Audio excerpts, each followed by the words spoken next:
नमस्कार. आज आपण अतिशय टेस्टी अशी मुळा आणि मेथी मिक्स भाजी बनवली आहे, जी की करायलाही सोपी आहे आणि खायलाही चविष्ट आहे. संपूर्ण रेसिपी तुम्ही स्किप न करता पाहून घ्या आणि रेसिपी आवडल्यास आपल्या चॅनलला लाईक, शेअर आणि सबस्क्राइब जरूर करा. चला तर पाहून घ्या रेसिपी काय आहे ती. सुरुवातीला आपण तेल टाकून घेऊयात. 5 ते 6 लसूण पाकळ्यात फक्त मी त्यांना चेचून घेतलेलं आहे हलकसं. 5 ते 6 हिरवी मिरची आहे. फोडणी जी आहे तुम्ही तुमच्या आवडीनुसार देऊ शकता. त्याच्यामध्ये मुळ्याची भाजी टाकून घेत आहे मी.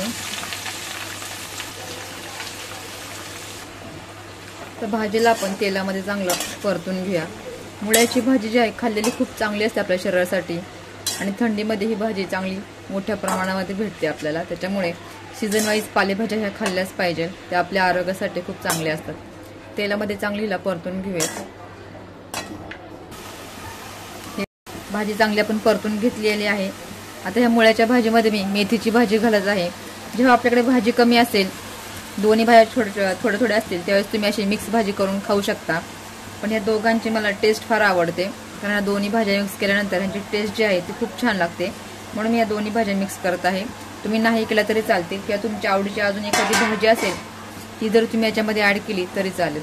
आता ही पण थोड्या वेळाने थोडी खाली बसेल, मग आपण तिला दोघींना एकत्र करणार आहोत. आता आपण दोन्ही भाज्या मिक्स करून घेऊयात.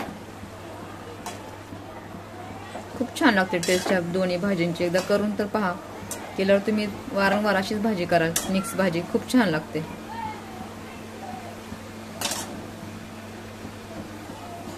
चवीनुसार आपण मीठ टाकून घेऊयात, म्हणजे भाजीला जे पाणी सुटेल. याच्यामध्ये मूग डाळ आहे, मी अर्धी वाटी भिजत घातली होती, ती टाकून घेत आहे. एक टोमॅटो टाकत आहे चिरून, आणि लाल मिरची पावडर 1 चमचा. हिरवी मिरची आणि लाल मिरची जेव्हा एकत्र येते तेव्हा भाजीची टेस्ट डबल वाढते. त्याच्यामुळे हिरव्या मिरची जेव्हा तुम्ही वापराल तेव्हा थोडीशी लाल मिरची पावडर देखील वापरत जा. टेस्ट खूप छान लागते. आता हे मिक्स करून घेऊयात आपण. पाणी घालायची काही आवश्यकता नाही, कारण भाजीला जे पाणी सुटतं त्याच्यामध्ये सगळं शिजून व्यवस्थित निघतं.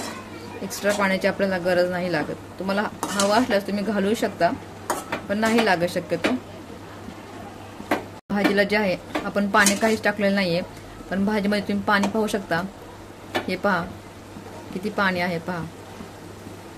त्यामुळे पाण्याची आवश्यकता लागत नाही. त्याच्या अंगच्या पाण्यावरती आपली भाजी जी आहे शिजून निघते, आणि अंगच्या पाण्यावरती भाजी जेव्हा शिजते ना तेव्हा त्याची चव जी आहे ती खूप छान लागते.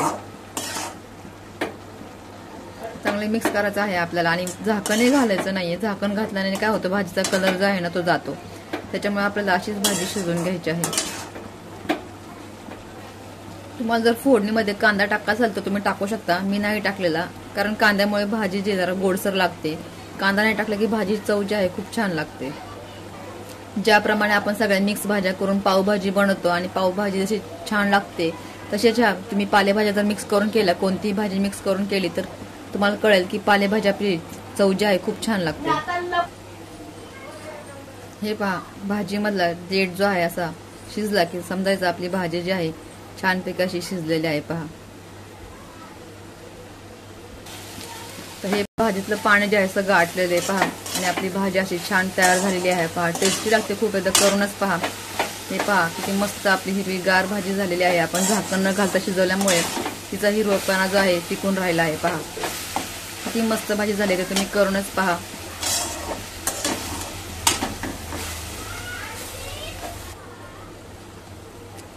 हे पहा, मस्त अशी बघा हिरवीगार आपली भाजी झालेली आहे तयार.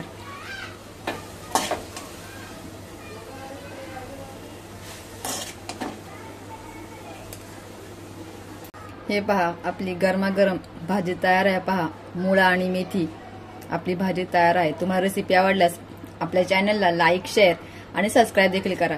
चला तर भेटूया एक पुढच्या नवीन व्हिडिओमध्ये. तोपर्यंत खात राहा, स्वस्त राहा आणि मस्त राहा. थँक्यू, धन्यवाद.